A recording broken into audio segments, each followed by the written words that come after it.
Hey everyone, welcome back and happy Sunday. Okay, guys, so we're back to talk about Erika Jane, Erika Girardi, whatever you want to call her. I don't care, but we're going to talk about it. And she's commenting on Kyle's friendship, situationship, relationship with Kyle Richards, but also on one of her cast members. So we have really a lot to discuss, lots to talk about, and that's exactly what we're going to do. Before we jump in, you guys know how this works. If you haven't already, go ahead, smash that like button.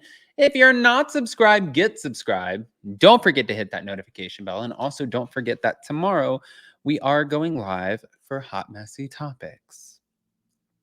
I don't think that I missed anything. So instead of me sitting here being a little shady bitch, I say let's jump right in.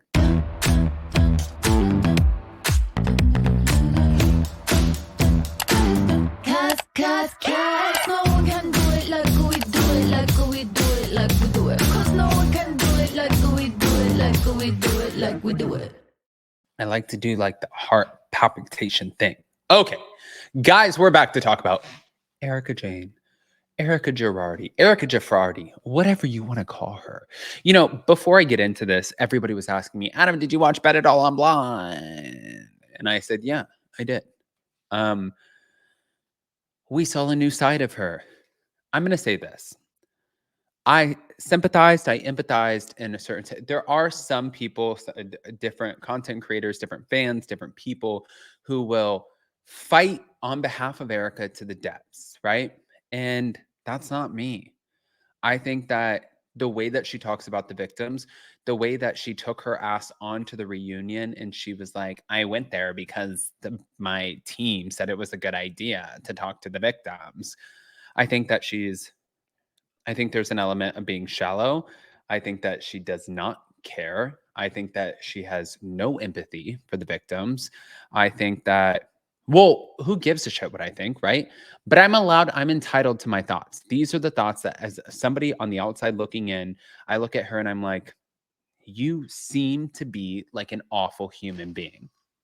And I can say whatever I want. I'm not accusing her of anything. I'm saying this is how I feel on the outside looking in. And for you to sit there and go on and be like, I can't tell you why I sat down with the victims. It's like, you understand that these people lost everything, right? You lost a lifestyle. They never had that lifestyle to begin with. You're an asshole, and that's okay. Back to it. Okay, here we go. Thank you to Reality Blurb. Erika Jane is addressing the romance rumors involving Kyle Richards and Morgan Wade, plus Kyle and Dorit's feud, and whether Kyle was eviscerated at the Real Housewives of Beverly Hills reunion. Now, in the reunion's first two episodes, Erika was awkwardly seated between her two friends, Kyle and Dorit, who were fighting continuously. Throughout the arguments, Erika looked as if she did not want to be there. In a new interview with Entertainment Tonight, Erika first discussed her lack of involvement in Kyle and Dorit's drama. She said, I sat back and let everybody else talk. I was just like, yeah, you guys go right ahead. Listen, after the last 2 years, I'm so golden. It was like a dream. Now, unlike Dorit's suggestion at the reunion, Erika said that she doesn't feel that Kyle is a punisher or manipulative, but I'm not in their relationship. I can only speak from where I see it. Dorit needs to, you can watch. She then addressed her controversial remark about seemingly wanting Andy Cohen to eviscerate Kyle at the and the cast at the reunion, like Erika was eviscerated in past reunion. She said, you know what? I did not ask for her to be eviscerated. I said I was eviscerated. So my question was more towards Andy, like, hey, you really put the pressure on me the past 2 years. You're going to do it to her too, because this is all we've heard about. But did Kyle's answers about her marriage satisfy the cast? That's the big question. She said, I don't know. I think you're going to have to read it on their faces. It depends on what lens you're looking from. Those who say, you know what, it's between her and Mauricio, it's really none of our business. And those who say, no, I want more because you brought this other person into the story. So I don't really know. I can speak for myself, which is I'm friends with Kyle. Whatever she wants to tell me is great. It's not my marriage, and I'm going to be friends with her whether she's married, divorced, separated, or whatever she chooses to do. Erika also addressed the rumors about a supposed romance between Kyle and Morgan.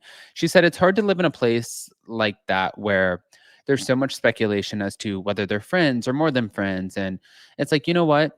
Everybody let Kyle tell us who And what? And what difference does it make? Whether you agree or you don't believe her, it's her life that you're watching. And so that's her walk, it's her journey. Now, addressing next week's conclusion to the reunion, Erika expressed it was a little unusual the way that it ended. I can only speak for myself. I felt completely okay. I felt like I said everything I needed to say, and others may not have had the chance. She was asked about Sutton's medical event, which was teased in a recent trailer, and she said she's fine. She's okay. Mm. All right. Now, moving on over to Crystal Kung Minkoff, Erica's discussing how Crystal is different off camera and if she thinks, well, some of the cast members will work out their issues. Now, obviously, we know that Dorit questioned Kyle's marital difficulties with her husband, Mauricio, but Kyle seemed to be put off that Dorit interrogated her on camera rather than privately. And things came to a head at the reunion when Kyle finally confronted her. So again, back to the first two episodes, Erika was awkwardly again seated, but the reunion couch is small, is what was said. First of all, we're really kind of stacked in there. And then to see them having a conversation in my shoulder pads, my ponytail, I literally had to be like, I felt like Homer Simpson hiding in the hedge. I think that Kyle and Dorit will work their differences out. There are a lot of emotions running around. We all care about each other, even though it may not look like it. And believe me, we all do.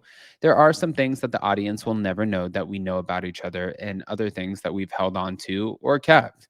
No one wants anything bad to happen to anyone, I don't think. And I certainly don't. But they need to work that out. And I'm sure that they will because they care about each other. Erika then opened up about her co star and friend Crystal Kung Minkoff for sharing how Crystal is different when they are not filming. I would like to see more of the Crystal that I know off camera, on camera, because she's a lot of fun. She has a lot of things to say. I wish that she would throw away how she's being perceived. You have to, at some point, let that go because it will inhibit who you are. And we are there to give our opinion and be ourselves. Not everything is flattering. And sometimes you're going to be the only person that has your own view on things. But you have to be comfortable being in that space. And you can check a lot of boxes. You can have the house, you can have the clothes, you can have the husband, you can have all of these things. But if you don't know who you are inside and you're willing to stand on that, that doesn't translate. And that's not a good housewife. But many fans want Crystal to share her true thoughts on camera, but she seems to play it safe, never challenges Sutton or Garcelle. And some are wondering if she will keep her diamond, which is like a big question. Do I think she'll keep her diamond? Yes. Do I know for a fact? Absolutely not. Am I curious? 100%. But also, even the way that Erika answers the questions about Kyle Richards and Morgan Wade, it makes me just think that there is something more to this situation. It makes me think that there's more, that there's something happening. Like, like we're not speculating on her marriage or her friendships. And if she wants to tell those sides of her story, then she'll tell them. What side? What's the story? I mean, girl, you are aggravating the shit out of me with this cryptic stuff. And I'm just trying to figure it out because it is Sunday and I don't have time for this. But I'm going to sit back and I'm going to wonder. I'm going to guess. I'm going to think on it. All of it. Yeah. Okay.